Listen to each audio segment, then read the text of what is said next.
Welcome back to the channel. I'm Professor Will, your Director of Training here at Centurion Holdings LLC, and today I want to do something in one of my Conversations videos. I'm a big fan of self-defense. We're a big fan of fitness, and that's what this channel is all about. But for me and for my wife, one of the things about self-defense is being able to feed the family. Somewhere around the pandemic time, 2019, 2020, we were walking through one of the local gun stores, and I noticed a bolt-action rifle. I didn't have one. And I said, man, I'd like to have one of those. And my wife said, what would you do with that? I said, well, I'd go hunting. And about 4 months later, she surprised me on my birthday with this bolt-action rifle. I'd hunted once in my life to that point. Didn't know what I was doing, had no clue where to start. So what do you do when you're in that situation? You turn to somebody who's a virtual expert, somebody who knows what they're doing, somebody who's been doing it since they were a kid, and somebody who you know. So I turned to my friend Chris Nixon. Chris has been hunting since he was little. He's especially adept at the archery hunting. I caught him outside of the school one day, and I said, hey, I got this bolt-action rifle. I need to learn how to do this thing. Didn't even hesitate. Before you know it, he had me out there. He was sending me stuff online. Say, hey, check this out, watch this, read this. Come out, come to the house. We'll get you set up. We got it all sighted in. And then the man put me in the best stand he had for the season. I did the rifle seasons, all I did. He was hunting over on a pasture where he pretty much knew he wasn't going to get any activity. He left it all to me. There's not many people that would do that for you. Now, I didn't shoot anything that year, but I kept working. I kept training with him. I kept trying, and I was able to, and the wife and I have actually been able to fill the freezer. And for us, that's a big thing. Horns are nice. Everybody likes antlers. That's cool. That gives you the story. But for us, it's all about filling the freezer and being able to feed the family. That's part of your self-defense. Having good food and good meat is part of that fitness training. So tonight, I sit down with Chris Nixon, and we're going to listen to his stories about his hunting experiences, his hunting in Utah, Colorado, Montana, places where he's way up in the mountains all by himself. I can't even imagine. I know the prep that it takes. I've seen the stuff that he does to get ready for it. I'm nowhere near that level. But to listen to somebody who is makes you understand there's always something more I can do. There's always another level to push for. There's always another tier that I can be adding to my game. Just makes me better as a husband, as a father, as a self-defense person, and as a fitness person. So tonight, we sit down with Chris Nixon. Check it out. If we talk about hunting stuff, I've been hunting since I was like 7, 8. Yeah, okay. See, that's a good thing to throw in there. Right. So 7, 8 years old is when I started. And with that, it was a tradition. The whole family would go. My brother Mike was the big dog. He was 10 years old. He was 18 when I was 8. He was our idol. Me and my twin brother's idol. Yeah. He'd go out hunting, and the dude doesn't. Here he is, 18 years old. He can shoot anything. With anything. Wow. And so I really looked up to my brother Mike a lot. When I was a kid. But I was the twin that didn't want to get out of bed and go. My twin brother went every weekend with my dad and my brother. Me, it was like, it's too cold staying under the covers. Yeah. Until my dad came home with a bow. And I was 15, 16 years old. And it was an old bear whitetail too. And my brother Mike took me up to Webb's Sporting Goods in Madison Heights. And that's where I got started, was with Webb. I remember Webb's. Yeah. He passed away, I think it was 5.5 years ago. And he was a dear friend. I knew him my whole darn life. But that's where I got started. And once I got a bow in my hand and realized that I could shoot this thing, I didn't know nothing about the bow. I really didn't know how to set it up. I was a kid. They hand you a bow. Here's a sight on this bow. Put the pin on what you want to hit. And the sights we have now on compounds, all fiber optics or whatever, and lights you can put on them. We didn't have that. We had a piece of brass out the side that we would paint with fingernail polish to give a color. Oh, wow. And, No, I don't know any of that because I started... You started out with the fiber optics. I was 48 when I started hunting in 2020. Right. And, and I didn't even start the archery until, 2 years later? Yeah, that's about right. So, because I came to you, my wife and I went to the local gun shop. Yeah. And they had a bolt-action 308. And I said, man, I'd like to have that. My wife said, what would you do with that? I said, I'd go hunting. I'd never hunted. I'd hunted one time with my father-in-law when I was, oh man, that had been years. I think my oldest was 6 months, Wow. 8 months, something like that. I mean, like right after we had him, we went down there around Thanksgiving, and my father-in-law took me out, and I shot a spike buck with his muzzle loader. Yeah. And you know, all of my weapons experience up until that point had been law enforcement and tactical. Yeah. Not, you know, I didn't know anything about sitting still for hours on end. And I wasn't a sniper; I was a door kicker. That's right. I didn't know anything about sitting still for hours on end, or you know, looking for the horizontal plane or looking for the parts of the pieces. And so I started out with just that rifle and did that a couple of weeks. Sounds like in you're a rifle good teacher. season. I did have a good teacher. No, That man right there. It's funny. Yeah, but even as a kid, I remember, you know, my brother would take us out, and he just set us in the woods somewhere, you know, not anticipating us having any luck. I think I was maybe 11 years old when I shot my first deer with a shotgun, actually, with an old Savage 12-gauge shotgun when I was a kid. And I think, I'll never forget it. You know, it was one of those really crazy things. But you don't think about hunting as a kid as something that you may need for your whole life, Right. or do for your whole life. And you know, I've been at it now, you know, well over 38 years or more, 40 years at least now. 45 years. It's kind of scary thinking about that. But I started out with shotgun as a kid. Got that bow in my hand when I was 15, and I just took off with it. And you know, my brother Russ, he started shooting with a bow as well, and he was really good. He actually, you know, could shoot as well as I did back in the day. And but you know, he got into fishing. I wasn't going into fishing. Man, I'm gonna eat everything because he puts everything back. Oh. You know, and so I'm that guy that harvests what I only harvest what I eat. Right. You know, I tell people all the time, you can't eat antlers. My brother Mike would say, you can't boil them, you can't grill them. That's what you told There's me. nothing you can do. I think that's what you told me the first antlers. time I came out to your place and you put me up in your best stand and I said, hey, what am I supposed to shoot? And that's what you told me. You can't shoot, you can't eat antlers. Yeah. So if it comes by and doesn't have spots on it. If you're looking for venison, you know, shoot it. And you know, it's one of those things. I shoot a lot of those. I'm a big proponent of that, and you know, and it's about harvesting. And my love for whitetail hunting is one thing, but hunting in general. You know, I've hunted probably 6 or 7 states.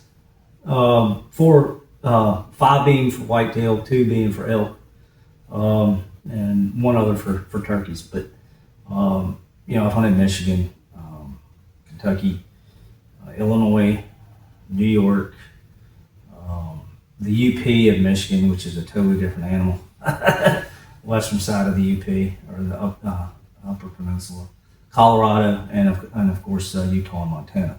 And I've been blessed. So and those bigger hunts or those far away hunts have been more in the last couple of years because of age and knowing that I need to get that done before I get too painstaking in the knees and ankles and stuff. And those are ones where you're like out there for. Yeah, and you know, I'll go back to 2024. You know, as you know, I went to Utah by myself, and my plan was to go out there for 22 days. And I didn't draw Colorado or Montana that year, so I did an over-the-counter tag in Utah.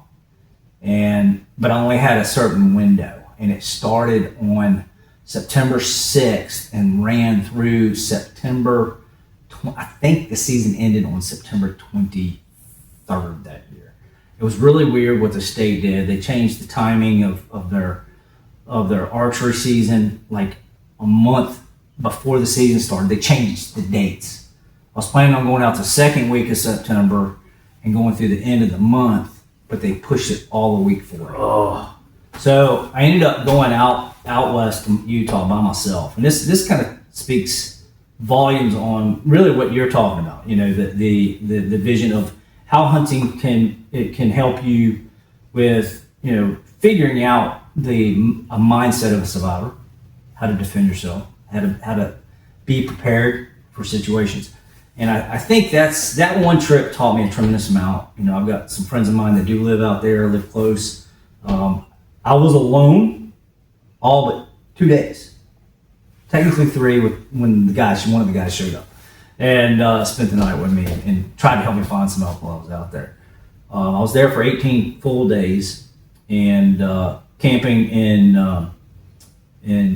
all national forest land. Part of it when I first started, my first 8 days were real low lying kind of area of the state, dry, tall grass, real deep valleys and river bottoms that were the woods. That's where your woods were. Everything else was plains, high pines. Wow.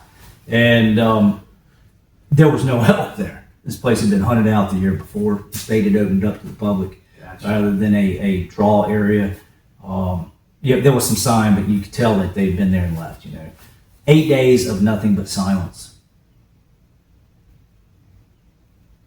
And I'm doing that awkward pause for a reason, because it's one of those situations where you're alone, you're by yourself. I literally saw no one.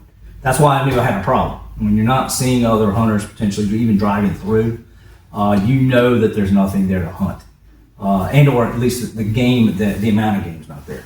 So it took me some figuring out that I needed a cup of coffee from a diner that was at a shop, place about 2 hours, hour and a half, 2 hours away to go sit down. And a buddy of mine, Tom, he comes out and meets me, and we went looking for elk one day, just fresh sign, and we have e-bikes, and we just got on these bikes and started looking, just trying to find sign. Couldn't find anything, and nothing fresh. And we decided to leave there. And we go to this diner for breakfast, and it's the best cup of coffee I've ever had, man. And there was 2 old timers in there, and they're like, hey, if you really, being from out of state, you've spent 8 days, here, seeing nothing, not at least not what I'm looking for, right? No sign of anything fresh for elk. And they're like, hey, go to this area. We used to hunt this as kids. And I'm talking these guys were late 70s, early 80s. Right. But go to this area up here in the Uinta Mountains, and you'll find elk. And it was 4 hours away from where I was. You already driven how far? I drove 36 hours to get there. Yeah. Right? What's 4 more? 33 hours. So I did. I packed up my camp, and on the ninth evening, I put camp up in the Uintas, and it was one of those situations where it just felt different. Now I'm in big woods. Now I'm in big timber. I'm in high mountains. I'm hunting in an area probably anywhere between 7,500 to 9,500 feet elevation above sea level, depending on how high I was willing to go. And all of this, the only way I could get there was through hiking, and of course I had to get myself in shape to go out there. I worked out and was packing in with a 45-pound pack. I always had 2 days worth of food and 2 days worth of water in my pack, and of course concealed carry all the time. I actually was able to open carry out there because I wasn't worried about grizzly bears. Utah, we didn't worry about them, but we were worried about mountain lions. That was a big one. Yeah, massive issue with mountain lions out there, and those mountain lions are mountain They're lions. mountain lions. Yeah, they're big. Yeah, They're huge. Big. Fortunately, out there in Utah, those that carry a hunting license for elk or whatever, they're almost like, they treat mountain lions almost like varmints, where I could have shot one. Like we do coyotes. Like we do coyotes. So, I wasn't too afraid of the mountain lion, but I was finding a lot of mountain lion sign in this area. I didn't see it in the first place, in the first area. But in this area, I was finding mountain lion sign. They claim there's no wolves in this area. I saw 2 wolves while I was there. And like that tells there's no panthers here. But yeah, there's no panthers here, but there's panthers up in Amherst them for sure. Yeah, and but so you learn, and this is something about even whitetail hunting. Some of the things that I've talked with you and your wife about. It's not just about patience. It's also about understanding how to read what you're looking for. Right, you got to have the understanding of woodsmanship, which I think we've lost a lot of in hunting. Everybody wants to kill the biggest deer in the woods. Everybody's looking for that trophy. For me, and I know a lot of other folks that believe this as well. I believe if you're doing it with archery gear, whether it's compound and or longbow or recurve, even some crossbows. I'm not a big crossbow guy because if I can draw it, I'm still going to shoot it, you know. So if I can pull it back and anchor, that's what I'm going to shoot. And until then, you know, when that goes away, I'll get a crossbow because I just love the season. But it's one of those scenarios where you really got to learn to read sign. And my first 2 days in the Uintas, that's what I was doing. You know, I was just trying to figure out, you know, and first, am I hearing anything? So elk, they have in particular, you know, they love to bugle at night, really late or early morning, very early morning. And I'm talking about between the hours of 11 p.m. to 3 a.m., 4 a.m. Gotcha. You know, they do a lot of bugling if they're active and running and things like that. Well, I wasn't hearing any of it, you know, but I was seeing a lot of hunters when I was there. That was the one thing I will say. There was a lot of hunters up in that Uintas, and some people call it the Utes, the Ute Mountains. I call it the Uintas, but anyway, that's because I'm from Virginia. I mean, there's towns out there. I don't even know how to pronounce them, but but I did. I ended up getting up in an area where, you know, water. You always got to find water no matter what you do. This is whitetails too. You got to know where the water is. You got to figure out where they're bedding. You got to figure out what they're eating. You've got to figure out, you know, perhaps where they're, you know, really big deals, you know, those bedding areas. You can find bedding areas and things like that. The issue with elk was that they move a lot, and especially if they're spooked. And you know, a whitetail might spook out of an area for a day or two and come back, maybe a week, come back to that area. They have more of a home range. But an elk, you know, you're talking anywhere from 500 to 1,000 pound animal, perhaps. Yeah. Their areas aren't 1 square mile. Gotcha. It's like, I guesstimate probably 10 to 20 square mile. I mean, wow. When they walk, you're not keeping up with them. Right. When they run, they're gone, you know. So trying to figure that place out was a matter of literally just survival. There was one day I walked up in the mountain. It was called Hell's Canyon of all things. I go up into the canyon, and I'm finding mountain lion tracks, you know, and stuff, and it kind of freaked me out when I'm first there, you know, because I'm alone, Right. you know, and I don't have cell service. I've got a satellite, you know, a satellite inReach type thing. It's called Zolio, great little device. I can text through it to folks if I need it, and hit an SOS button if I need it. I guess they'd send the National Guard. I don't know. You know. So here I am. I go up into Hell's Canyon for the first day, and this was my 10th day out there. And I get up into the mountain, and I find this beautiful little flat, and we're in aspens. All right, and aspens are just, for me, they're just absolutely beautiful. And in September, you know, you'll watch their leaves go from green to yellow, and it's some of the most beautiful country I've ever been in my life. And so I'm up in these aspens, and I'm not seeing elk, but I'm hearing some stuff. You know, I'm hearing you know, some cow calling and things, and it's not hunters. It's legit. So I'm trying to figure out exactly, you know, how am I going to get to these things, because you can't see them, but you can hear them, because there's parts of this place that are really thick. And the key is, for me, if the key there was really playing, it's all about the wind. And when we talk about wind, I'm not talking about the wind blowing. I'm talking about in the mornings, you know, you got thermals that you got to worry about in the mornings, and in the evenings. You know, thermals is when the sun heats up the earth. You know, anything that when temperature rises, right, that air is going to, you know, flow upward. And in the evenings when the sun goes down, that air is going to come down because it's cooling. So it's going to go up and down these hills and into the valleys and things like that. So all of that played into my hunt the entire time I was there. But when I got up in those mountains, it just changes you. And I started hunting so hard that 10th day, it wore me slam out. You know, I went out there, you know, not a big guy anyway, but I went out there weighing 165 pounds. I came home weighing 148. And it was I averaged 12 and a half miles a day with a 45 to 50 pound pack on, with 2 days worth of food, 2 days worth of water, an emergency tent, and which I have, you know, you have hiking sticks, you know, and things. Those are your tent poles, you know. So oh wow, okay. You use them for double duty, and you know, thermal blanket, you know, emergency blanket, stuff like that, and small little, you know, stove kit that my brother makes. I always have that with me everywhere I go. And so I've got food, I've got water, I've got fire. If you don't have one, if you've only got one of anything, it's not enough. Right. I always say if you've only got one, you've got none. Two is one is none. Right. So that is the adage when it comes to when you're hunting by yourself out there like that. But again, it comes back to woodsmanship. I did not know Utah.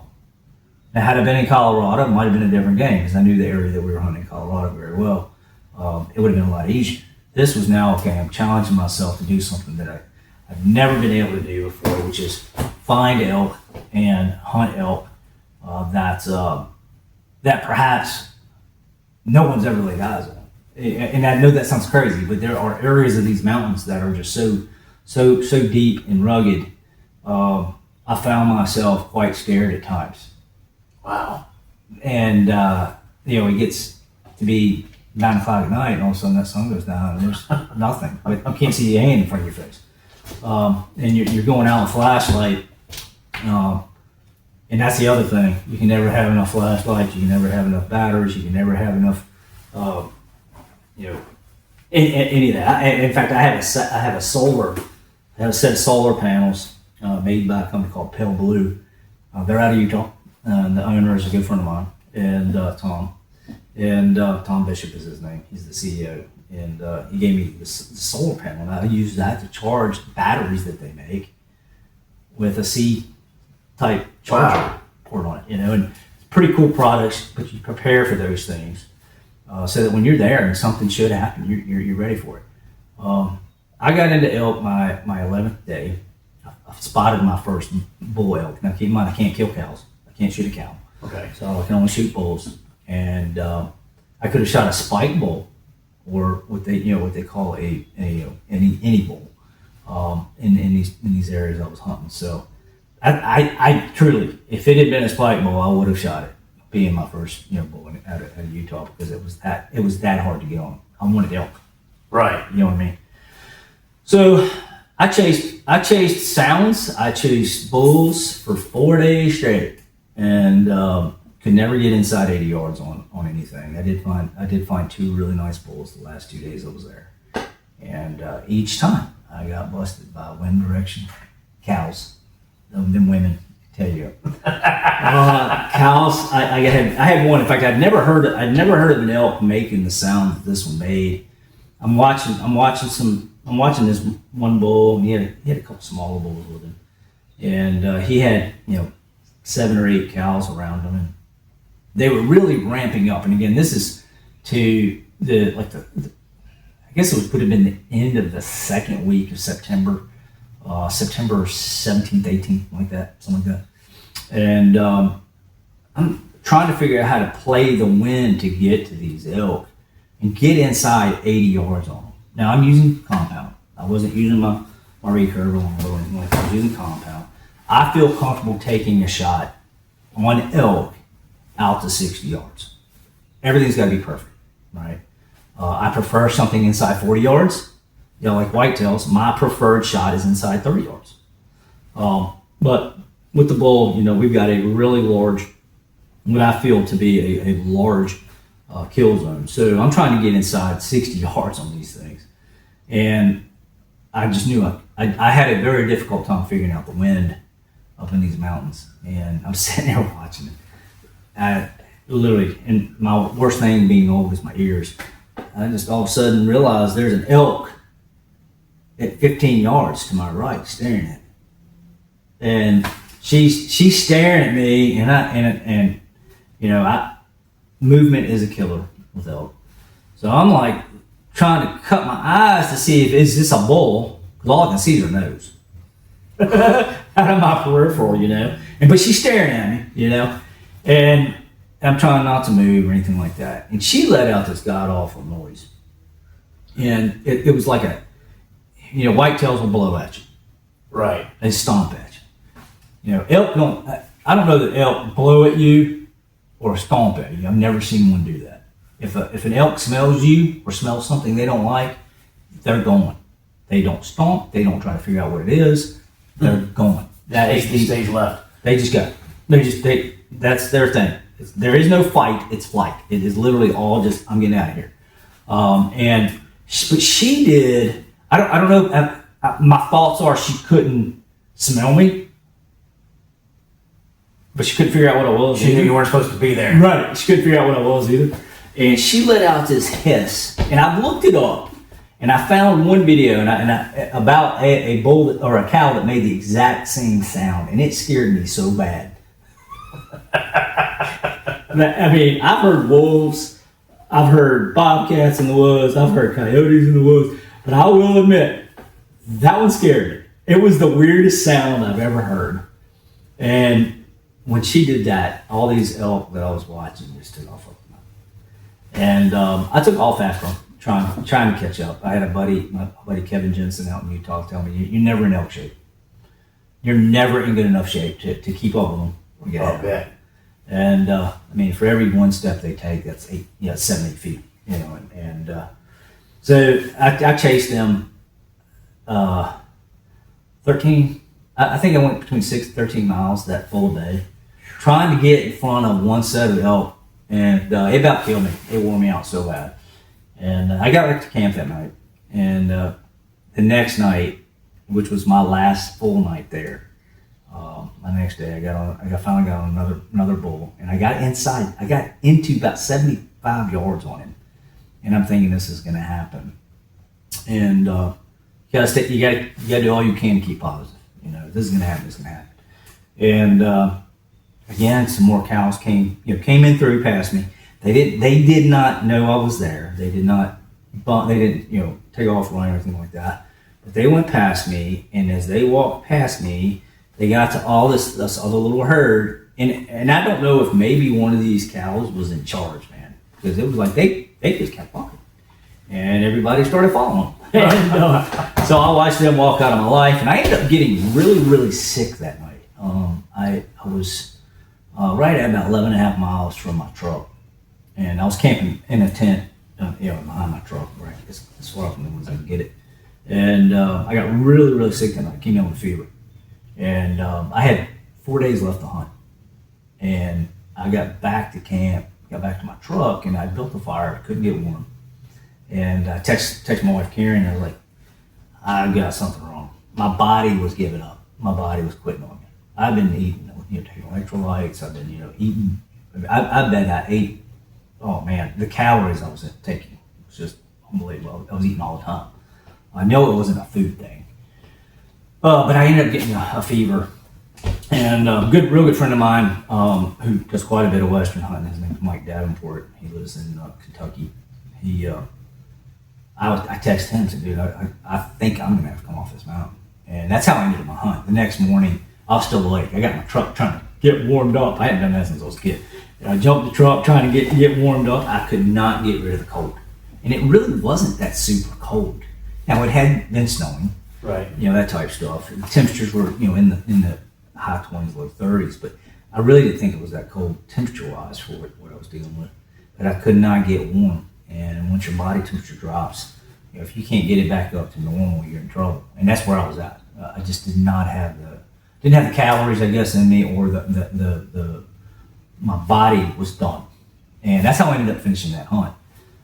I tell you that story because it goes back to really what prepping for that trip was, not knowing an area. 25, 30 years ago, I wouldn't have been able to do what I did. I didn't have GPS back then. Right. Now I've got the GPS. You've always got to make sure you got batteries for that GPS. So you're over preparing for what could happen. And I'm talking about the bad stuff. So the prepping for that was really, really cool. And that's really where you spend most of your time is trying to get yourself physically in shape, but also making sure that your list of needs is met before you go. You got to have contingency plans, and that was something that I had a plan A, had plan B, a C, and a D. And unfortunately, my D plan didn't work. I didn't shoot her down. Everybody's like, "What were you gonna do if you killed one?" Right? Yeah, that's a lot of meat to have to back out of, especially by yourself. Yeah. So last year, I was in Montana, and I had hiked meat out of the mountain before. before out in Colorado, but we were in Utah or in Montana last year, and my buddy Ed killed a nice bull, and we had to take it out, and that we screwed up. Instead of 6 bags of meat, we put it in 4 bags of meat, and we should have done it in 6 to 8 bags. And he laughed at me because the first bag, that we put, we have these special packs that, it's basically just a rack, and you hang your meat on it, right? In the bags and take it out. Well, I pick up the first one and I'm like, "Are you kidding me?" I'm like, "Let's go, man! I'm going." So I start back to this road where we're gonna bring in a 4-wheeler to get all this stuff, and I start hiking, and he's making fun of me because he couldn't believe how heavy it was. Well, we made it out, put stuff down. We went back and got the next group of it. Well, I'm like, "Dude, I'm taking that back." Well, he took another bag that was similar to the first one that I took, and he could not believe they weighed 182 pounds. Oh my goodness! I weigh 165 soaking wet, and I drudged this thing out on my back, and it was literally willpower. And luckily we didn't have to go 10 miles or 6 miles. Right. It was just a mile and a half to 2 miles out to this off-road thing. But still, you're going over deadfalls. You're going through just some really nasty stuff to get that stuff out of there, and getting prepared. But going back, and I think when you came to me years ago about, "Hey, I want to get into hunting," I was so excited. I'm all about helping people get into archery. You know that. I'm all about helping people learn what it takes to actually not just shoot something. It's about how to really understand why you're doing certain things. And I love to teach people about those things. Whether it's how to shoot a bow properly, everything's a process. Learning how to shoot deer. Anyone can shoot a deer. Not everybody can hunt. And I'm not saying I'm the greatest hunter in the world, and I'm not the best bow shot in the world. I've shot Barrett, I've shot Matthews, I've shot Pearson, Jennings. Since I was 14, I've shot for so many different brands and represented so many different things. Companies, I'm sponsored by True Ball XL out of Madison Heights. True Ball makes the release aids, XL makes the sights, QAD, they make the rest for the bow, for the bow hunters and the tournament shooters and stuff. These are great companies that I'm just blessed to know and help be an ambassador for their products. I love those folks, and they're really great, and they help me out a lot. But learning how to hunt came from really my father and my brother Mike, and then trial and error. I moved to upstate New York when I was 26, and I only bow hunted.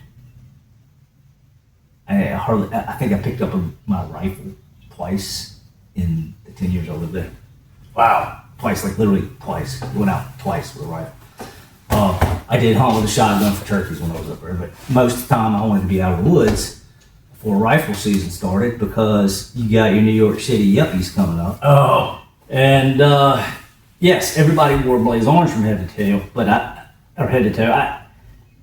I still was petrified somebody would take me as a glowworm and shoot me. I mean, it was one of those things where I only bow hunted, and right. I was blessed to meet a guy that owned a farm up there, and Matt Kritz's Farms in Canastota, and he allowed me to bow hunt and only bow hunt his property, and I'd been the first person to bow hunt in like 5 years. Hunted period in 5 years. He and I became really, really nice friends. He had rules. Call me before you come out. Let me know you're coming. I just said, "Look, I plan on being there every weekend. Just know that I'm coming down on Saturdays." And they allowed you to hunt on Sundays up there, and I did hunt Sundays for a long time, and because it was the only 2 days I had, during any given time. We had very limited tags. You got one buck tag a year. And if you were fortunate enough, you drew a doe tag. Wow. Right?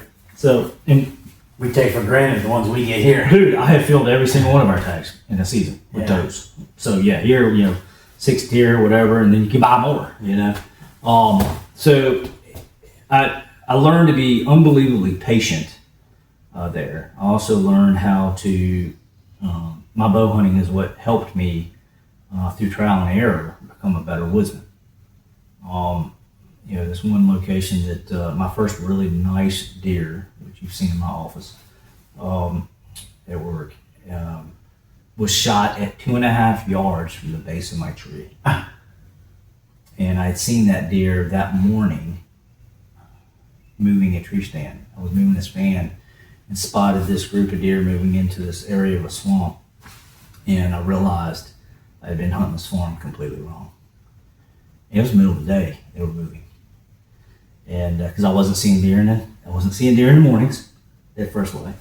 I wasn't seeing deer in the evenings. Sounds like I know where you're going. I know last year. I wasn't seeing them in the evenings before dark, or just before dark. And I realized I was hunting the farm wrong, and I started hunting the farm in the middle of the day. And so I started. What happened that day, it was kind of funny. Here it was 11 o'clock, and I spot this really nice deer. He field dressed at 192 pounds. And live weight probably 250. I mean, seriously. He was 260 maybe. He was really big. I spot this deer at 120 yards, and I'm just watching him. And I'm up in a tree hanging with a lifeline on, trying to pull a tree stand down because I was getting so frustrated with this place. And I had hunted that property for 3 years before I shot a deer off of it. Wow. Because I just could not, for the life of me, figure out where the deer were. They were there. They were just hiding out. And they just knew when I was there. They weren't moving. So at 11 o'clock that day, I ended up moving my tree stand exactly to where the last spot I saw them. And the sad part was, the scary part was, it was in a tree that was this big around. Oh. In a pine, and I was 25 feet off the ground. And so I picked the only tree I could put a tree stand in. And I decided I wasn't going to hunt it that evening. Here I am learning something without realizing it. I'm not hunting this evening. I'm going to leave it here. I'm going to stomp this place up. I'm going to go back up to the front of the farm and hunt the front cornfield. I'm sitting in that tree stand up in front, and I looked at, and I actually did. I had a small 6 come through. But all I could think about was this big deer I saw in the back. And at 3:30, I got down out of my stand and ran as fast as I could to the back. Something inside me said, this deer's going to move before sundown. I've got to get to this tree stand. So I got up into the tree at 4 o'clock. And at 4:25, I watched that deer hit the ground. Wow. It was the weirdest. It was a premonition, maybe. I don't know. It was weird. It was one of those things where I knew that this deer moved during the day. And maybe it was luck. I'll take luck all day. I'd rather be lucky and good, but I'd take luck over being good any day. And but I learned a lot from that. That was the first of 4 mature bucks I shot off that property after that. I started realizing that there was movement that there's movement in these animals that we take for granted. They always need food, of course. They're always going to bed somewhere. They're always going to drink something. They got to have water. Right. And it's not just once a day. It's 2, 3, 4 times a day. Right. Probably 8 times over a 24-hour period. So you start putting that into perspective. You start realizing where you just got to figure out their travel patterns. And like I told you, if you don't see them in the morning at first light up until 9:30, if you don't see them between 3:30 and dark, you've got to hunt that midday period between 10 and 1. That's what you told me last year. And 4. And I went and set that blind up on my buddy's property out here in the county. And I honestly, my wife was working. I'd just taken my son to work. I said, I'm going to set this thing up and just sit here because why not? And an hour and a half after I set it up, I shot an 8-point buck. And I remember sitting in the tech going, dude, you were the greatest. I'd rather be lucky than good. Yeah. I mean, I couldn't believe it. I truly believe if you're seeing sign, especially whitetails, if you're seeing sign they're there, they're moving through at least, right? And you just got to figure out when that time is. I truly believe that deer can pattern us as hunters as well. I think you're right. I know that. I feel that to be true. And I've changed my direction. I've changed the way I go in the woods.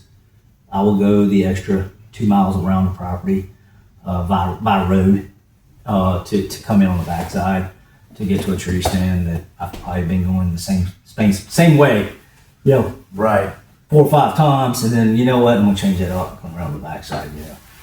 It's always about playing the wind, protect. Really making sure to make sure your sense as best as you can. You can't get rid of all. It's impossible. You cannot. I think probably one of the luckiest things Melissa and I have had in the last, especially 3 years, is we hunted primarily urban properties. Yeah. Inside the city. So scent isn't really that big of a factor because they grow up around it, they're around it all the time, and it's so prevalent that they don't really pay much attention to it when you're out in the woods. So it's less of an issue for us. I know, like if I come out to your place, or if I go out to Billy's place, or a couple of places we hunt in Appomattox, I have to pay a lot more attention to where I'm entering and how I'm It's funny you say that because I know a couple of years ago you had a really nice deer behind you on my place, right? Yeah. Dude, last year, you thought I would have learned from your incident. So I was hunting behind the house. You mean the incident where I stood up in the tree stand and he was there? 15 yards from me, exploded out, and I watched that massive thing just trot on off and pretty much flip me to the middle of the hoof. Yeah. So last year, I went out and went to that same stand, and I'm sitting there. I think I've been in it 10, 15 minutes max. Well, and this is during rifle season. It might have been in the muzzleloader. Yeah, it was in the muzzleloader. Anyway, again, that's primetime rut. Muzzleloader season is my favorite time to be in the woods, with a bow or not. I don't care. That's the favorite time. And dude, I did some grunt calling and rallying, all that crap, and act a fool. And dude, I'm not thinking. I'm just there enjoying it. Right. Well, like similar to what you did, I'm like, you know what, that tree branch is driving me crazy. Stand up, and sure enough, man, behind me. So that road that goes in, coming in behind, to the swamp, he was coming across that road to me. Ugh. And I should have waited 30 to 40, 50 minutes or so before I decided to screw with that stupid limb. Even still, he makes stupid mistakes. And he was nice. He was a nice dude. And which made me feel good because I hadn't seen a whole lot going on out there at the house. But, and I hadn't been doing a whole lot of whitetail hunting with all the elk hunting I've been doing. But this urban stuff has changed. It's changed the way I hunt in a sense that I'm now I eat a lot of meat. I have to have 3 deer in the freezer a year, minimum, for me and my wife. It used to be, one more than that with the kids at home. Right. I only shoot what we will eat. I don't crap on anybody's, hunting style. If they were looking for the antlers, more power to you. You're going to be a trophy guy, but for us, it's still in the freezer first. That's it. So, because we usually urban lets us start early in September. Right. But it's antlerless only. So, of course, that time of year, you're looking at does only. And then it moves from when that first Saturday of January, when the regular season ends, until the last Saturday of March. Crazy. You almost another 90 days of hunting. Yeah, and all that's antlerless only. What worries me some, and this is one of the things I realized kind of early on, is and this is something for guys, and I know this is going more into the hunting stuff, but I know a lot of folks think about buck to doe ratio. I've only got one buck, and I've seen one buck in the past week and 400 does. Right. It's a little bit of an exaggeration, but maybe some of these guys are seeing 2 or 3 bucks in a day, and those 40 does. Who knows? Especially in the urban. What we don't realize statistically each year, the buck to doe birth rate is exactly the same. Really? Yes. So for every one doe, there is a buck born. And here's what I believe truly happens. A lot of these smaller does or tagged antlerless deer are yearling bucks. Gotcha. Bucks. So I've read a lot about that, and I've seen a lot about that, where guys are saying, "Hey, I just shot a doe," and they walk up, and of course it's a decent sized button bug, which sucks to a point. But one of the things I really pay attention to is body size of deer. You tell by their bellies, tell by their noses and their heads, really. And in the heat of the moment, that adrenaline goes up, that goes out the window. Yeah. And that's where you got to learn how to calm yourself. You got to learn patience. You got to learn how to talk to yourself internally and ask the questions. How is this deer acting? How is is it calm? And you tell that by tail and ears, and tail down, twitching, wagging, whatever. Yeah, it's most likely calm. Tail flares, that white hair will flare out. You know that, hey, something's wrong. They might have smelled something, whatever. And a lot of times if they tuck that tail really hard, they know something's wrong. They're getting ready to sneak the heck out. So you're always watching those things. I'm reminded of that spike buck I shot on your property. We didn't find him the next morning. You called me while I was hunting down the road and said, "Hey, come get your deer." Yeah. And I remember when I shot it, and you came out to help me look for it. We couldn't find it. But I remember that was the first question you asked is, "Hey, what was his tail doing?" I was like, "I don't know." Yeah. I wasn't looking at it. I was excited I shot a deer. Yeah, and it's funny because I now, it's just a habit, is, what when I see a deer, and now typically this is because of bow season. This is bow hunting, right? Right. I'm always wanting to know, what kind of attitude does this deer have? What kind of, what is it alert? Has it come in already keyed up? And a lot of times it's almost like they have a sixth sense. Anyway, something's different in these woods. It's their home. They live there 24/7. They know every branch, they know every leaf, they know every bug, they know what's going on. And so I'm watching body language of these deer constantly. The buck I shot last year, which was the biggest buck of my life, antler wise, that buck was so boogered up when he came in. I was very fortunate to shoot. And he actually turned to walk away from me. So I had just put this tree stand up and I was 28 feet in the air. And he came in at 30 yards and went straight up at me. Deer don't look up. Yeah, they don't look up, right? They do. And they do in Virginia, I can tell you that. That deer looked straight up at me and did a 180. And the 180 was his mistake, to be honest. Had he done a 190, I wouldn't have been able to get the shot. The shot angle wasn't there. But he did a 180, and it was a beautiful quarter away shot. But it's one of those situations where I'm watching this deer, and I'm like, how? He was keyed up massively, and I'm watching his tail, watching his ears, I'm watching the way just his head movement, and I knew he was keyed up. I knew he either smelled me, I knew that he didn't like something. Right. And then when he looked up at me, I'm like, what? And that's really that was really kind of wild. But they have the ability to see us, even in camo. This stuff is a gimmick. Yeah. Right? And contrary to popular belief, they do not have bad eyesight. They really don't. And the key here is this: movement. You control your odor. Watch the wind, play the wind constantly. You have to play the wind constantly. And no movement. That's really the key to good hunting. And patience. A lot of people just don't have the patience to understand. I didn't see anything going up to 9 o'clock in the morning. Bar none, it's going to be very difficult to get me out of a tree stand by noon.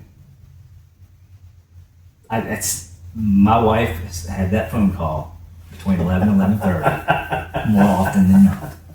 And so that 11 to 12 noon time, I've shot more, and I'm talking deer, not just bucks, but deer, more often between 11 and noon than I have any other time. And it's just a matter of patience. Now, a lot of people be like, why do you go in so early? I've done it all. I have been in the woods 2.5 hours before sunup. Oh my goodness. Trying to figure out if I was bumping deer going in an hour before sunup. I've changed it to where I've gone in the woods an hour after sunup or 30 minutes after sunup, so I could at least see going in. Right. And my bumping deer. So different areas, and it takes it takes time to learn new spots too. That's the thing. Right. And you got to try different things. And again, it comes down to being able to change up the mindset. The other part of this, and I appreciate my buddy Kevin Jensen out there in Utah for also, he's an unbelievably positive guy. I mean, this guy is Mr. Positive Mental Attitude all the way.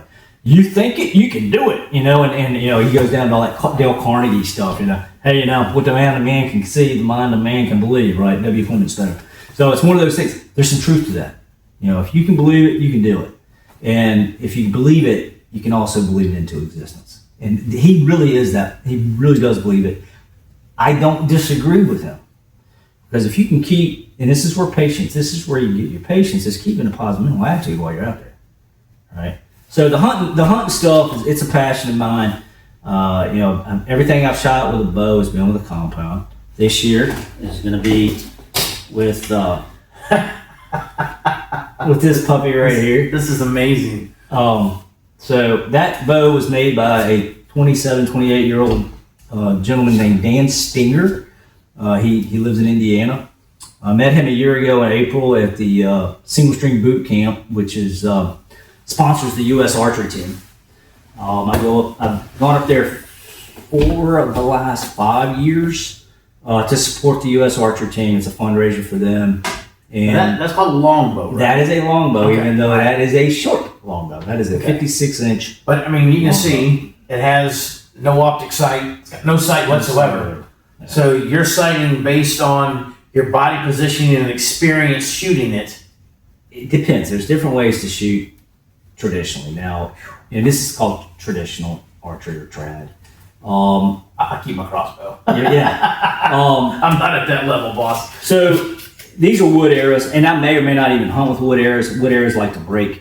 I'll probably set this up to hunt with carbon arrows because they're so durable. Carbon arrows break too. They do, but they are much easier to tune to the bow. See, like this thing, yes, you can get the bow quote unquote tuned, but really we're tuning arrows to the setup. Where like with yours, yes, I tune the bow arrows to the setup, but I tune that bow to your arrows as well. Right. You can go both ways. But this is more of a making sure that the brace height's right and the poundage is where you want it, that type thing, based on twist of string and all that. Outside of that, you're really trying to tune these arrows to the bow. My goal, which I will do, I will hunt with this year, and I will shoot my first deer with the longbow. This is a 44-pound at my draw length, 28 inches, a 44-pound bow, and it's plenty, to harvest an animal. And I'm excited about it because I took it back to the boot camp with me this year, and shot a lot of 3D. I love shooting film, and I actually run the park, Isaac Walton Park in Madison Heights. I run their archery program for them right now, and we have a 3D tournament every month, and the range is open 24/7 for members and club members and stuff, and it's a blast. It's a lot of fun.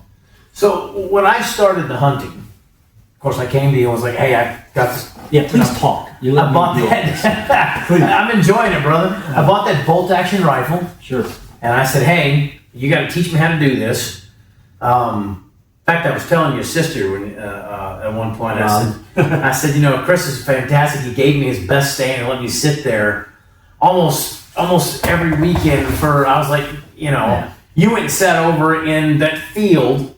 Yeah. On that next property. And I knew I wasn't gonna have any. Yeah, you knew you were gonna have any or much luck if you had anything. You let me have it. I didn't shoot a thing. Right. And over that summer, of course, I kept at it. You would give me different. You were seeing stuff. Yeah, I was seeing stuff. And in fact, that last day I was there, I had that buck in my sights, and the neighbor came out and made a bunch of noise, and it ran him off. And I was waiting for that perfect shot. I didn't realize that you have to shoot what you get and not dance with what brung you. You can't score unless you take a shot. But the next year, I added muzzle loader to it. Right. And then the year after that, I added the archery into it. Sure. And all of that was basically just so I would have, rifle season, 3 weeks there in November? Yeah, 3 or 4. So I was looking for a longer time to be able to sit out there. Number one, I can't tell you, especially given what I do, Yeah.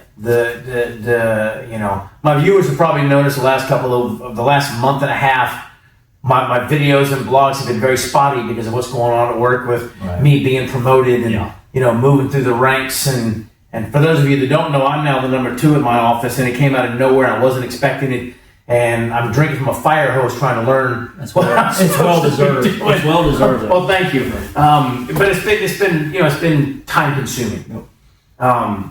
So sitting out in the woods sometimes is just, I got to stand behind the house, and sometimes it's not even a season in right now that I hunt, and I'll go up there and sit down sometimes and just tranquility. Yeah, God gave us this earth to use it. I truly, you know my faith. You know my faith. I believe in Jesus Christ as my Lord and Savior, and but I truly believe, as it's written in Genesis, this is our world. God gave it to us to use. Yeah, and sometimes and enjoy it. And sometimes just getting out there in the woods, my wife had told me once, because God bless her, she's really gotten into it. She hunted with her dad as a kid, and then of course family and kids, and kind of as intruded in that. And a couple of years back, she was like, I want to go sit with you. Sure. And that first year she didn't. Better hunter than you are, man. I'm telling you. You better believe it. She's more patient. And that first year she didn't even take a weapon. She just went with me to hang out. Yeah. And which is fantastic because I enjoy it. Our time is with her job and my job and the kids and is limited anyway. So being able to take that time together was great. Yeah. And then I guess about 2 years ago she really started. I bought her. She's got a 30-30 we bought from her father. She's got her own muzzleloader. She had gotten her own bow. Yeah. She can't pull the bow anymore because after the cancer and the chemo and all, so she's got her own crossbow. Yep. 2 of them because 2 is 1. That's right. And of course I've got the cranks for her, so she can do those with no problem. That's awesome. And last year she really started to sit by herself even. Mm-hmm. She's usually off on Fridays, and so she'd message me, hey, I'm gonna go sit in stand 1, or I'm going to stand 2, or I'm going to the house, and she said, it's not even shooting anything that is so great. Well, she did. She shot a fantastic buck last year and another doe. That's right. She shot at least 2. I remember she shot 2 or 3, but she shot 2. I remember the night she got the buck, And but she said, man, sometimes just being out there and being away from everybody, being in the quiet, and what does the Bible say? Yeah. Be quiet and seek me, right? Yep. And or whatever, paraphrasing to that effect. And she said sometimes just being out, be still and know. There you go. Thank you. You figured the son of a picture was don't let my dad see this, or my brother. But sometimes that's a big part of people don't understand about the hunting culture is just getting away from the hustle and bustle. Yeah. And everything nowadays is so fast. Yeah, I believe the internet is really helped and hurt. What I see is a dying generation of old folks, and I think social media has connected us, but at the same time, it's made things good and bad. Yeah, it's glamorized things. I feel that, and again, don't get me wrong. I think it's great. The products and the new widgets that they come out with, I think it's great. I'm all about utilizing as much of the technology as possible to up your game. I'm all about that. And you and I have talked about that with Onyx Hunt and all of that stuff. Some of those other things that we can look at. Things awesome. But there's also part of that leads me back to if something happened and we lost all of that. An EMP, that sounds nuts. I know, right? But it could happen. Well, you remember we had the Dre show here, dude, a couple of years back, and we were almost 2 weeks with no power. And dude, I almost lost probably 1,000 pounds worth of meat. Yeah. That was bear meat. That was deer meat. It was, and luckily I had someone that had a generator and was able to help me get that all figured out. Nice. I didn't have a generator. I do now. Right. And I remember doing what I do, that we were starting to feel it near the end of that 2 weeks that, hey, there's an unraveling happening, and it was happening quick. Yeah. We were having to go to a local Walmart and stand by when they would get trucks in. Yeah.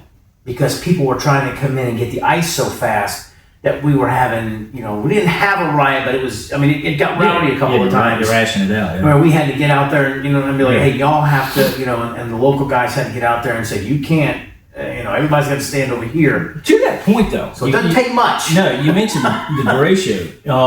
To that point, the tornado that went through.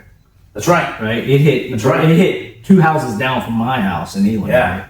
Right? We were out of power for quite a while and things, and you realize, thank God I canned all that.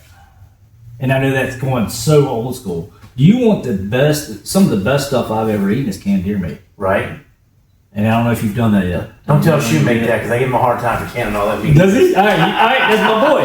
So, Billy, he's out there canning all that meat. You really want to preserve it as best you can. You've either got to dry it, dehydrate it, or can it. And if you don't have a way to keep it frozen, now a lot of people say, you can't refreeze that type of meat.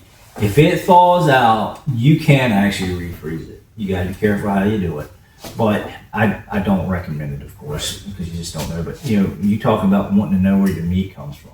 A lot of people are against hunting because you're killing animals. I'm gonna tell you right now, if you buy something in the store and it's made out of red meat, somebody killed that animal. Somebody killed an animal. And I would much rather know. Whether it's a chicken or a cow or a turkey or a pig. It doesn't matter. Somebody killed an animal to put it out there. If it's wild game, I can promise you it's not going to have the steroids. It's not going to have any of the I've seen some of the turkey legs you can get. You want to know how old most of those chickens are? They're only a couple months old. Dude, it's crazy. They go, and it's I've got some friends that do some, they raise meat birds and stuff like that. And it's literally just a few months they have them, and then they slaughter them and sell them in market. And their chickens are nowhere near the size of other people's chickens because they're not putting all that stuff in them. You buy the farm raised stuff, or yeah. I mean, what I mean by farm raised is the smaller farms where they're not putting them in a cesspool. Yeah. I mean, you see the ducks. The one duck I've got left, and he's 4 years old. Yeah. 5 years old. Yeah. And the breast meat and the legs from that thing would not be what I'm buying, at Walmart or whatever. But it's good to know that if that type of thing were to happen again, and we live in and most people don't realize this, we live in a just-in-time society in our store. Yeah. And for people that don't know what that means that the stuff you're buying in the store is not getting there the day they pull it off the vine or the day that they kill it. It's honestly just a short amount of time from going out of date, which is why things have an expiration date on them. And some of that stuff you better watch and pay attention to it, because if you eat it after, you learn. Well, and that's something that I learned, even going out west. I remember the first year I went out, which was 2022. Was the first time I went to Colorado. I had packed food. I had packed daily meals.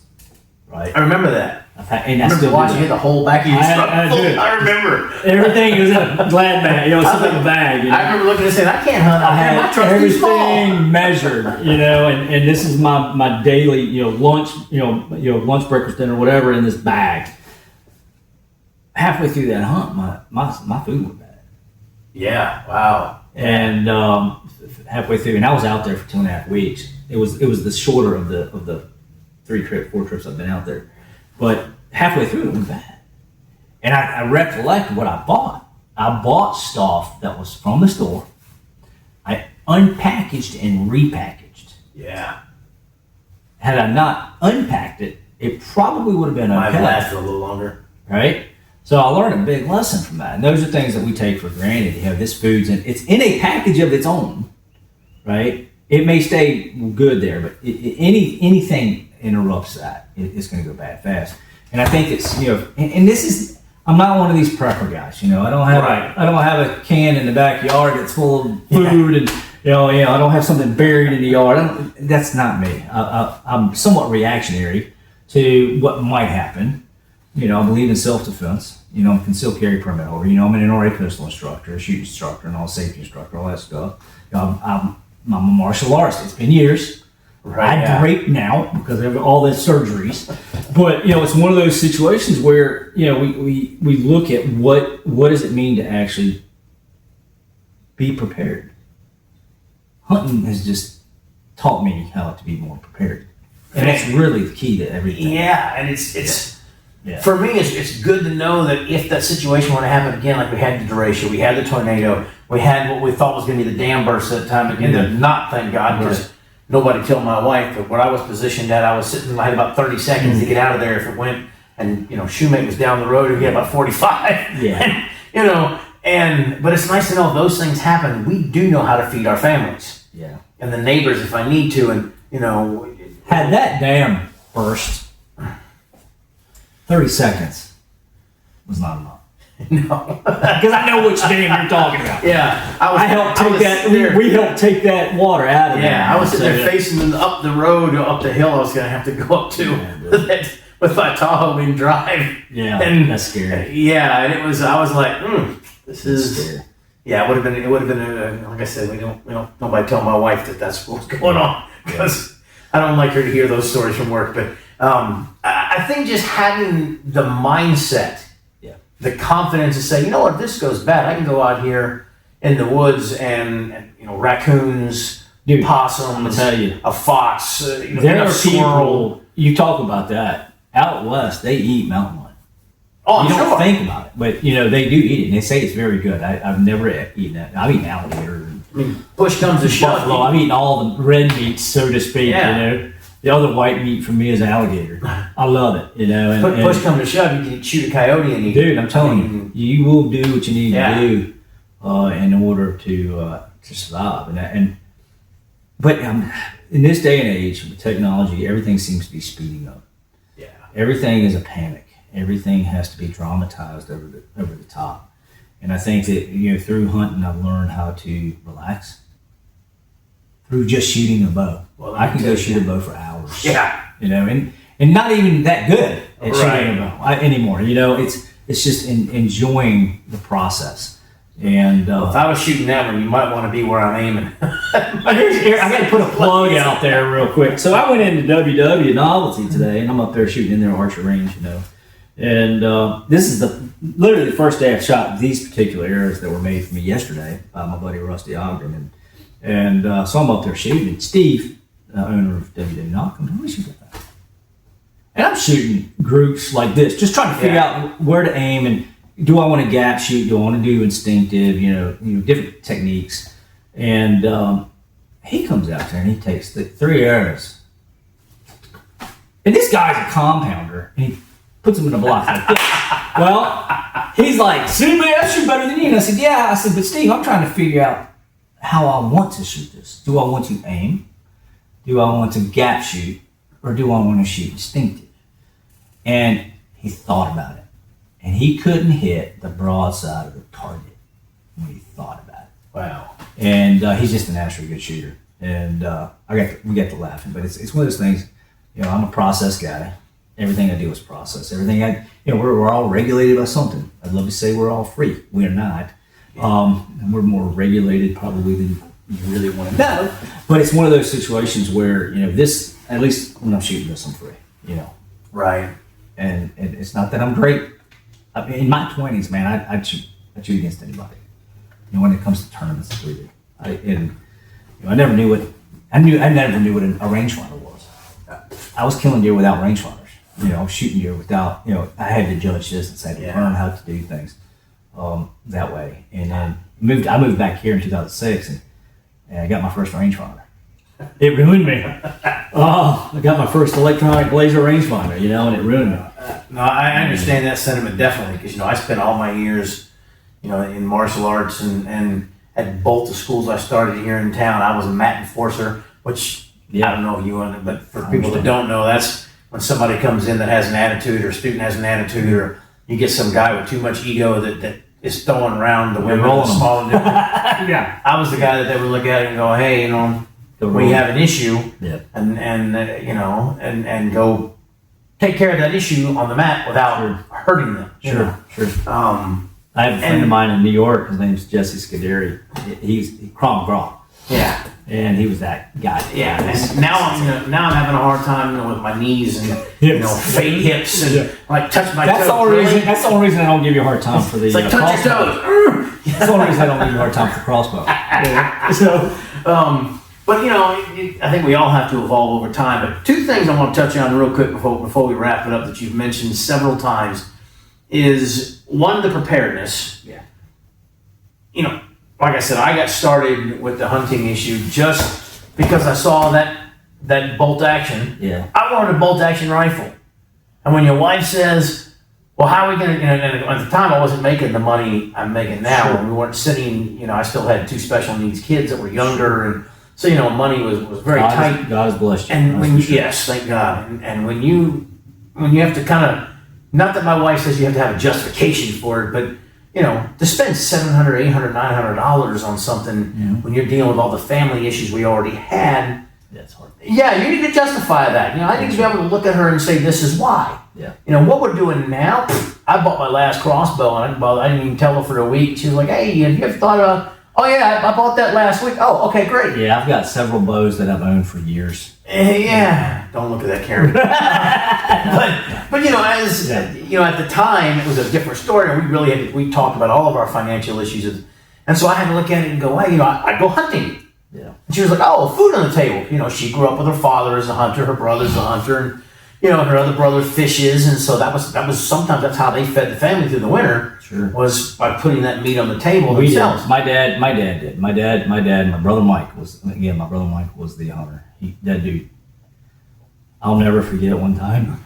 He gets out. We had the old station wagon, Rear seat, back. Yep, the back seat was always mine. I was always looking at the back. So my brother Mike gets out the car and he goes down the woods and you're shooting with a rifle. You hear comes back up. He's dragging one. Dad, help me come get the second one. And it's like, wow. I mean, the guy just didn't miss, and I always looked up to that.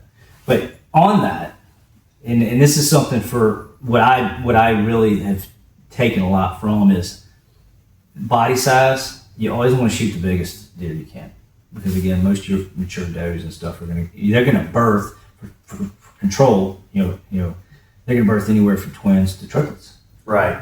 But now I know you process your own.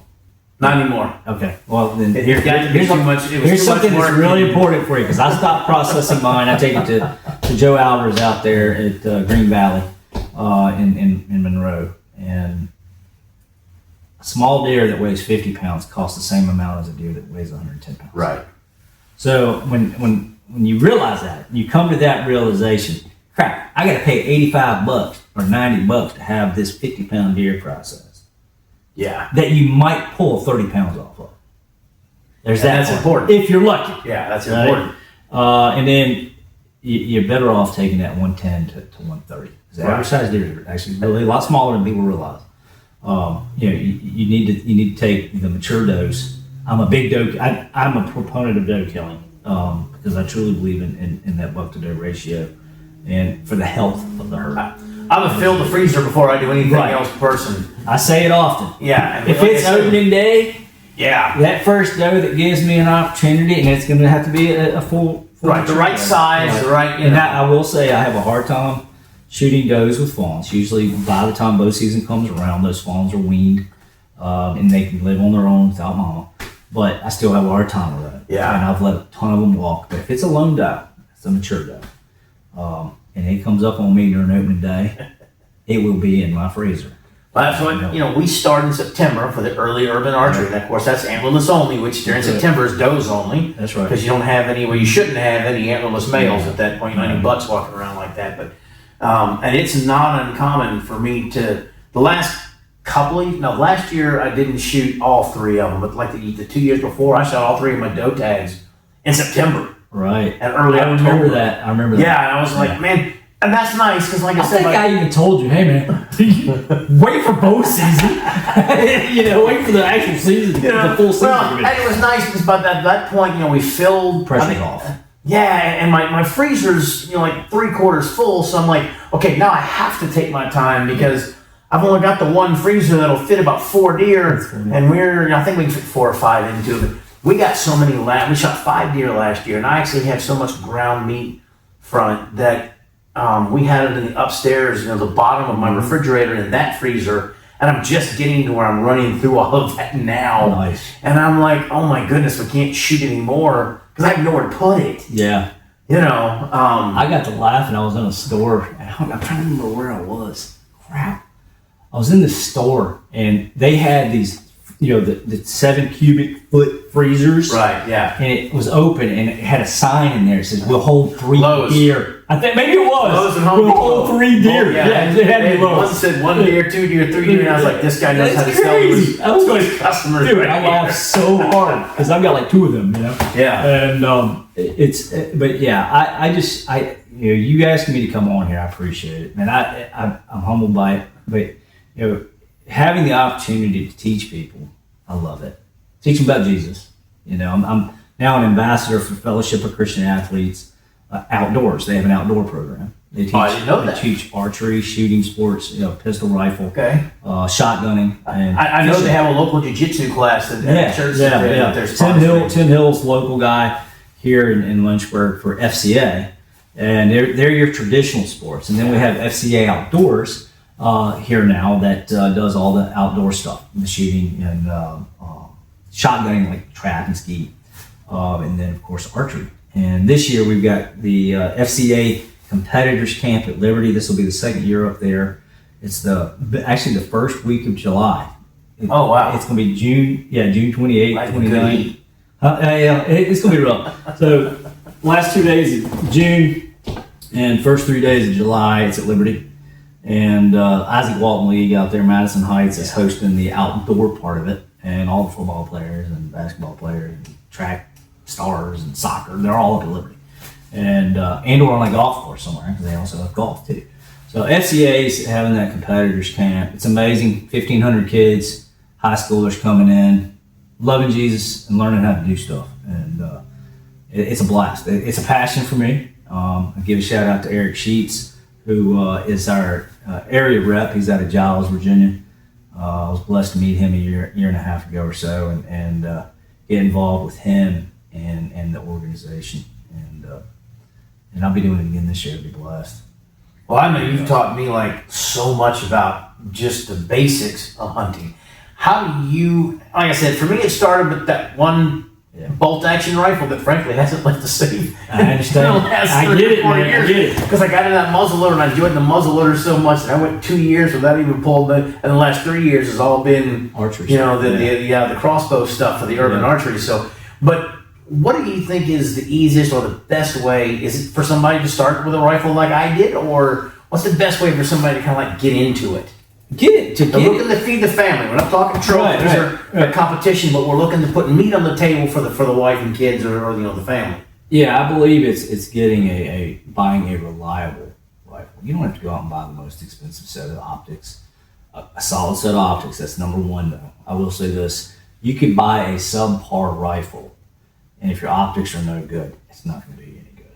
I'd rather you have a good set of open sights than a bad rifle scope. Gotcha. Now you're a shooter, you understand what I mean? Right.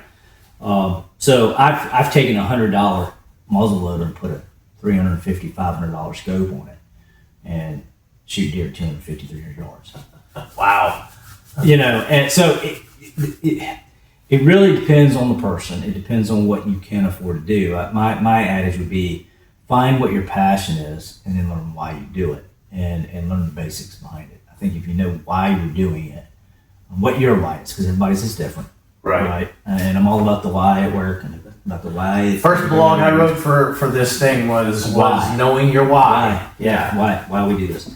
And I'm a big proponent of knowing why. I do this because God has given me the opportunity to continue doing it. There was a man at the World Championships in Vegas last month. He was 104 years old. Oh my goodness. Still drawing a bow. That's a lot of experience. Still hitting a target. Wow. And he was 104. He was upright and walking. They interviewed him, and it was pretty awesome. And this is a passion of mine. I picked up when I was 15 years old because my dad, he came home from Sidney, Nebraska with a bow in his hand. He said, "Happy birthday," And here we are, 40 some years later. Dude, it's scary, awesome. Man. And so it's like, again, it just comes down to find what you like and get in it. So it doesn't really matter if they start with a rifle, a muzzleloader, or a recurve or a compound bow or a crossbow. No. Just find do what you want. Just get into find it. what you like. I think, I learned how to be a better gun hunter and muzzleloader hunter because of archery. I think I would agree with that. More patience. I think that when I started out with that rifle and even with the muzzleloader, the rifles, I think I shot that spike buck at your place. Would you range like 185 yards or something like that? Yeah. And they're at the top of that ridge. And I can't do that with a crossbow. I can't do that with with a compound. I've got to get closer. So you've got to be quieter. You've got to pay attention to that wind. It makes it a lot more challenging. The first year I shot for Matthews, man, I was shooting. This was 2006. I was shooting a Switchback XT. It was in my opinion, the best single cam boat they ever made. Now everybody's gonna argue, the C7. Anyway, the Switchback XT, and I was hunting this area for the first time, and I figured out that it was like I went on the property and found all their deer. It was the wildest thing ever. But I wasn't close enough to them that morning. I had my sights set, and I couldn't get inside 50 yards of where these deer were.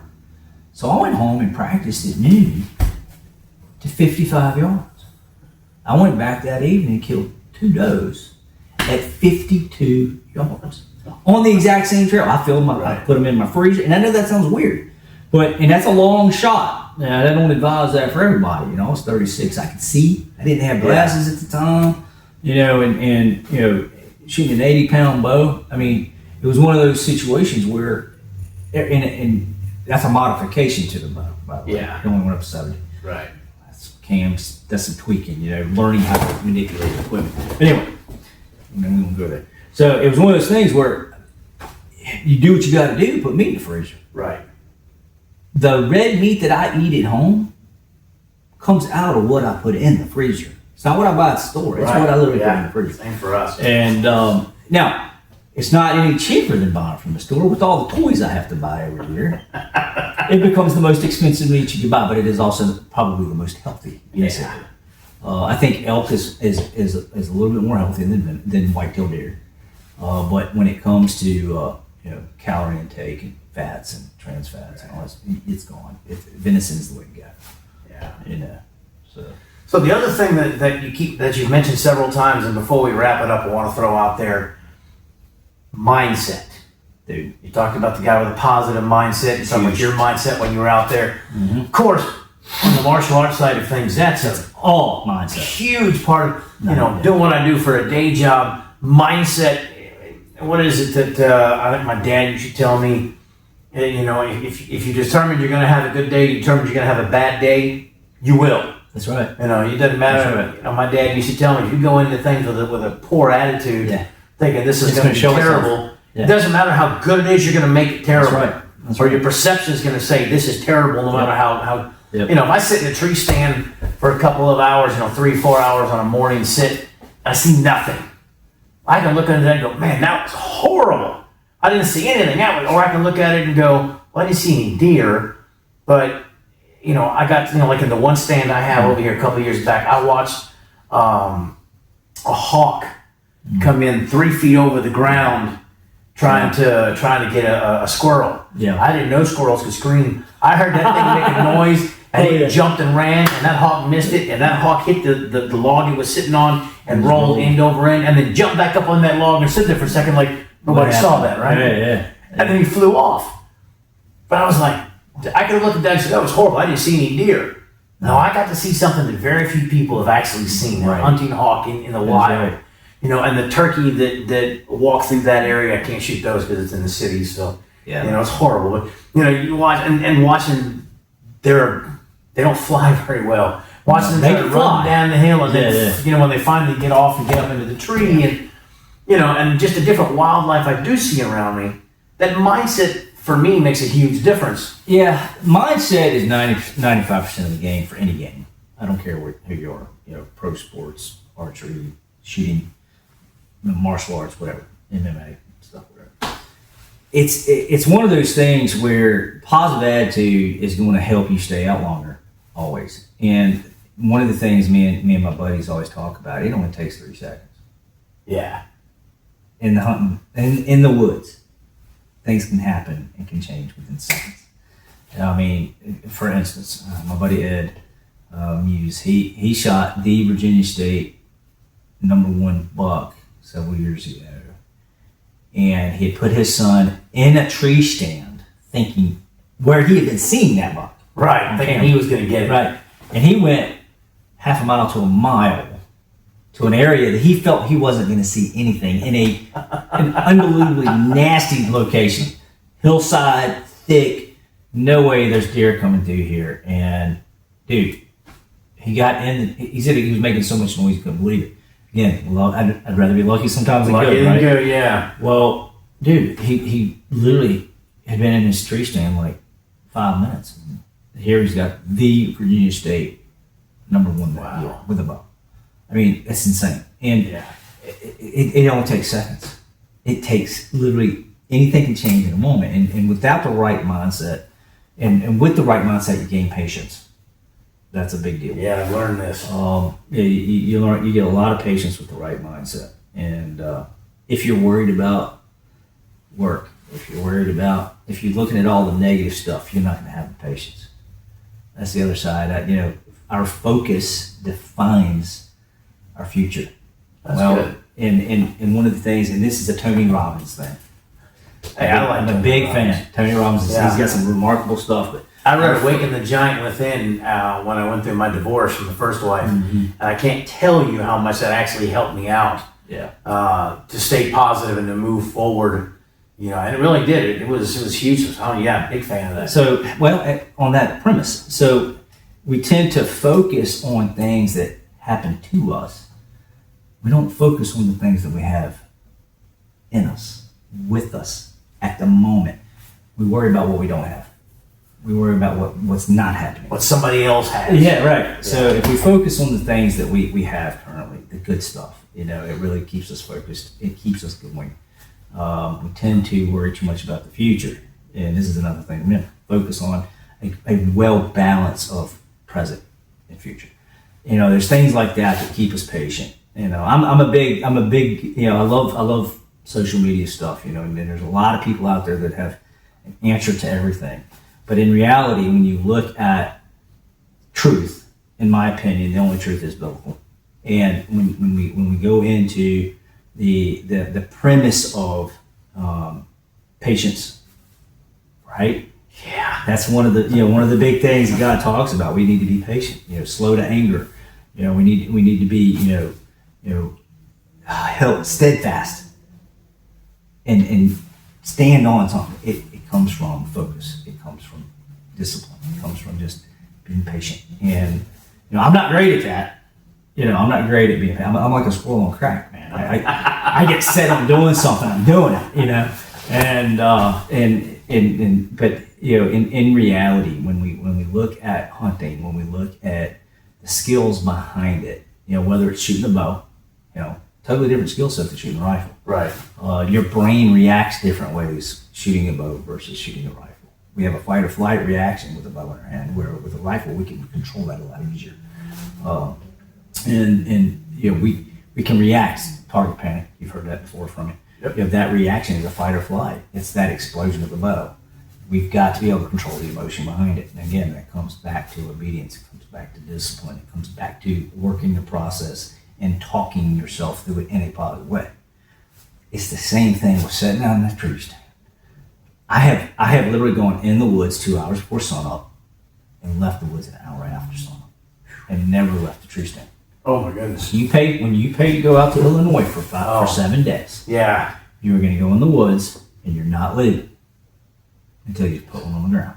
I kid you not. You have to have the discipline to hunt that way. Or you're wasting your money. You're wasting your time. You're not going to kill them sitting on the couch. Right. Yeah. So you can't kill them sitting behind the couch, on the couch behind the TV or behind the computer. You've got to get out there, and rain or shine. That's the other time. I could go miles into the rain, bro. So it's one of those things. When you're out there, you got to do it, and you got to be prepared just about anything. So that's great. Yeah, I could talk your ear off. You know that. I got 5 more hours. I don't know about you. Bloody brother. I appreciate it, man. No, absolutely. Hey, we've been talking hunting with Chris Nixon and why it's important to you and your family to be able to feed your family, having the proper preparation, having the proper mindset, and it's not hard to get into. No. It's something you can do fairly simple, fairly easy.